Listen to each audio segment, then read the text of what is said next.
નમસ્કાર મિત્રો, હું કીર્તિ સોની મારી ચેનલ ટૂર વિથ કીર્તિ સોની 11માં આપનું સ્વાગત કરું છું. મિત્રો, જ્યારે વાત આવે છે ફરવા જવાની, મોજ મસ્તી કરવાની, તો સૌથી પહેલું નામ યાદ આવે છે ગોવાનું. કારણ કે ગોવા ત્યાંના beaches, water sport activity, night life, rides, disco અને પાર્ટી માટે ઘણું જ ફેમસ છે. તો આજે આ ખાસ અને ઇન્ફોર્મેટિવ વિડીયોમાં હું તમને ગોવા ટૂરની સંપૂર્ણ જાણકારી આપવા જઈ રહ્યો છું. મિત્રો, જો તમે દિવાળીની રજાઓમાં ગોવા જવાનો પ્લાન બનાવી રહ્યા હોય તો આ વિડીયો તમને ખૂબ જ ઉપયોગી સાબિત થશે.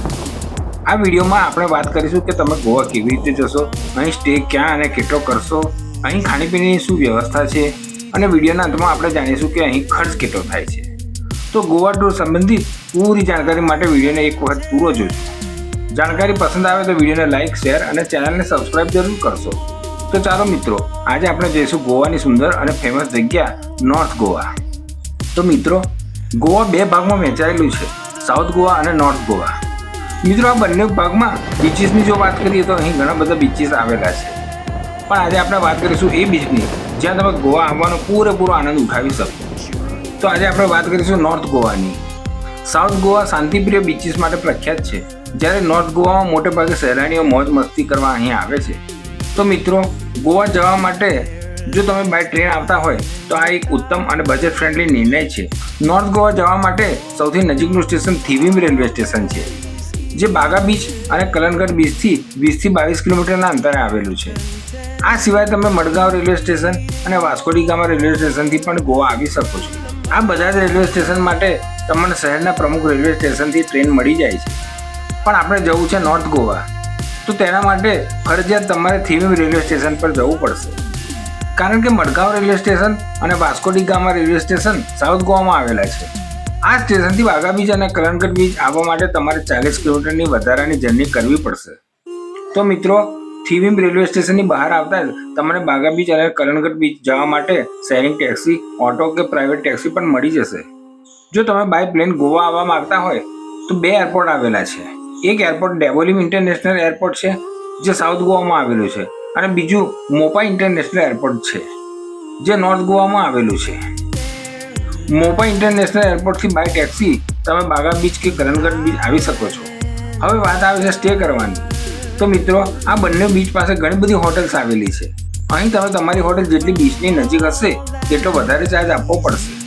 પણ જો તમે તમારી હોટલ 20 થી 500 મીટર દૂર આવેલી હશે તો તેનો ચાર્જ ઓછો થાય છે. અહીં તમને 1500 રૂપિયાની આસપાસ રૂમ મળી જશે. આમ તો અહીં VIP હોટલ્સ પણ આવેલી છે, જેનો રેટ પર ડે 5000 થી 25000 સુધી હોય છે. મિત્રો, આ રેટમાં સિઝન પ્રમાણે વધઘટ થઈ શકે છે. હવે વાત કરીશું કે હરવા ફરવા માટે શું કરવું. તો મિત્રો, જો તમે એક કે બે વ્યક્તિ હોય તો તેના માટે તમારે રેન્ટલ સ્કૂટી કે બાઇક લેવું કન્વિનિયન્ટ રહેશે. પેટ્રોલ તમારે પુરાવવું પડશે. પણ મિત્રો, 2 વ્હીલર રેન્ટ પર લેતા પહેલાં તેનો વિડીયો જરૂર બનાવી લેજો, કારણ કે સ્કૂટી કે બાઇકની ડેમેજ વસ્તુના પૈસા વેન્ડર તમારી પાસેથી લઈ તમારી સાથે છેતરપિંડી ના કરી શકે. મિત્રો, સાવધાની રાખવી ખૂબ જ જરૂરી છે. જો તમે કાર રેન્ટ પર લેતા હોય તો કારવાળા એક દિવસના 3000 થી 3500 રૂપિયા ચાર્જ કરશે. પણ મિત્રો, અહીં ટુરિસ્ટ બસ પણ ઉપલબ્ધ છે. તમને 5 થી 6 જગ્યાને કવર કર્યા બાદ સાંજે તમને તમારા પિકઅપ સ્ટેન્ડ પર પરત મૂકી જશે. બસવાળા તમારી પાસેથી 400 થી 500 રૂપિયા ચાર્જ કરે છે. તમારે કઈ રીતે ફરવા જવું તે તમારે નક્કી કરવાનું રહેશે. તો મિત્રો, સૌથી પહેલાં આપણે જઈશું કલનગઢ બીચ ઉપર.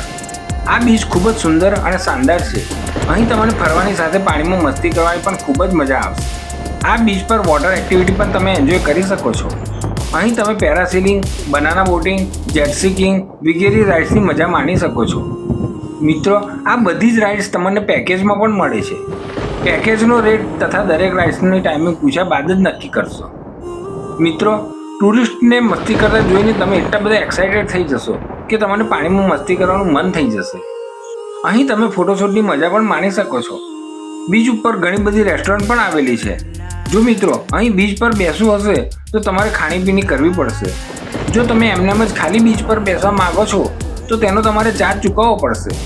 મિત્રો, અહીં બીચ પર બેસતા પહેલાં ખાણીપીણીનો રેટ જાણવો જરૂરી છે, કારણ કે બીચ પરની રેસ્ટોરન્ટમાં ખાણીપીણીનો રેટ થોડો વધારે હોય છે.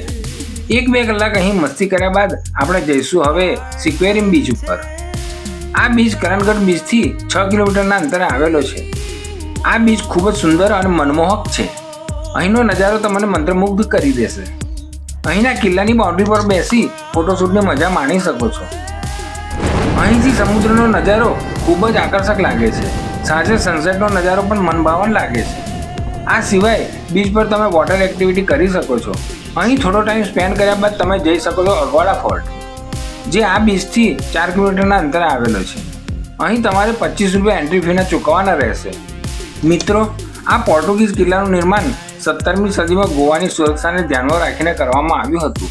ત્યારબાદ આ કિલ્લાને લાઇટ હાઉસ તરીકે ઉપયોગમાં લેવામાં આવ્યો હતો અને છેલ્લે આ કિલ્લો જેલ તરીકે ઉપયોગમાં લેવાયો હતો. આ ગોવાનો સૌથી મોટો અને શાનદાર કિલ્લો છે. મિત્રો, અહીં થોડો સમય વિતાવ્યા બાદ તમે જઈ શકો છો અંજુના બીચ, જે અગવાડા ફોર્ટથી 16 કિલોમીટરના અંતરે આવેલો છે. આ બીચ પર કાળા મોટા પથ્થર હોવાથી આ બીચને રોકી બીચ પણ કહેવામાં આવે છે. આ બીચ પર તમે વોટર સ્પોર્ટ એક્ટિવિટી કરી શકો છો. આ બીચ ખૂબ જ આકર્ષિત હોવાથી સહેલાણીઓનો ધસારો ખૂબ જ હોય છે. અહીં થોડો ટાઈમ સ્પેન્ડ કર્યા બાદ તમે જઈ શકો છો ગોવાના ફેમસ બીચ બાગા બીચની મુલાકાતે. ગોવામાં જેટલા ટુરિસ્ટ આવે છે તે બાગા બીચની મુલાકાત અવશ્ય લે છે. અહીં તમે દરેક પ્રકારની રાઇડ્સની મજા લઈ શકો છો.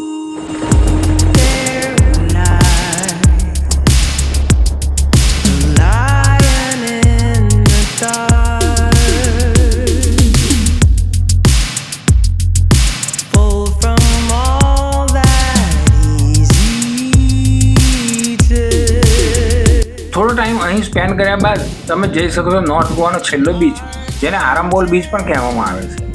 આ બીચને રશિયન બીચ પણ કહેવામાં આવે છે. અહીંનો નજારો જોવા જેવો હોય છે. આ બીચનું મુખ્ય આકર્ષણ એ છે કે અહીં વિદેશી પર્યટક વધારે જોવા મળે છે. અહીં કેટલાક આર્ટિસ્ટ પોતાની કલાનું પરફોર્મન્સ આપતા નજરે પડે છે. આ બીચ ઉપર તમે દરેક પ્રકારની રાઇડ્સની મજા લઈ શકો છો.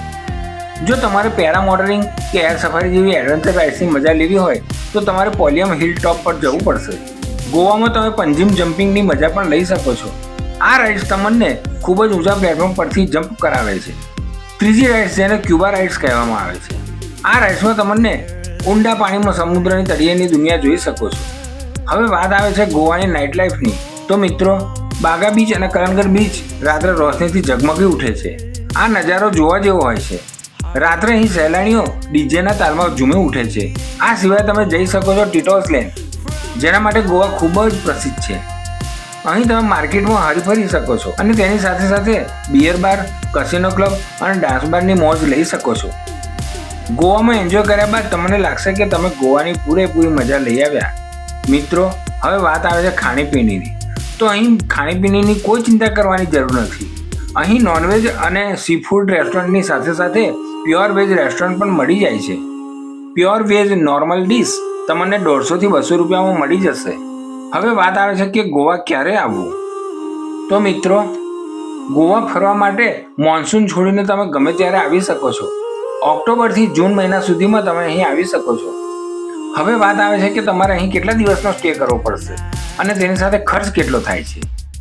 તો મિત્રો, જો તમે નોર્થ ગોવા અને સાઉથ ગોવા આ બંનેને એક્સપ્લોર કરવાના હોય તો 3 દિવસ નોર્થ ગોવાના અને 2 દિવસ સાઉથ ગોવાના મળી કુલ 5 દિવસનો સ્ટે કરવો પડશે. જો ખર્ચની વાત કરીએ તો જો તમે 2 વ્યક્તિ હોય અને સાઉથ અને નોર્થ ગોવા આ બંનેને કવર કરતા હોય તો ઇન્ટરનલ ટ્રાન્સપોર્ટેશન તથા રહેવા જમવાના થઈ 18 થી 20,000 રૂપિયાનો ખર્ચ થશે. જો તમે ફક્ત નોર્થ ગોવા કવર કરો છો તો તમારે 13 થી 15,000 રૂપિયાનો ખર્ચ થશે. આ ખર્ચમાં તમારે અહીં આવવાની ટિકિટ તથા રાઇડ્સના પૈસા ઇન્ક્લુડ કરેલા નથી. તો મિત્રો, આ હતી નોર્થ ગોવાની જાણકારી. નોર્થ ગોવા ટૂર વિશેની મેં પૂરેપૂરી જાણકારી આપવાની કોશિશ કરી છે. જો જાણકારી પસંદ આવી હોય તો વિડીયોને લાઇક, શેર અને ચેનલને સબસ્ક્રાઇબ કરી દેશો. નવી વિડીયોમાં નવા ડેસ્ટિનેશન અને નવી જાણકારી સાથે ફરી મળીશું. અત્યારે મને રજા આપશો. તમે તમારો અને તમારા પરિવારનો ખ્યાલ રાખજો. વિડીયો જોવા બદલ આપનો ખૂબ ખૂબ આભાર. નમસ્કાર.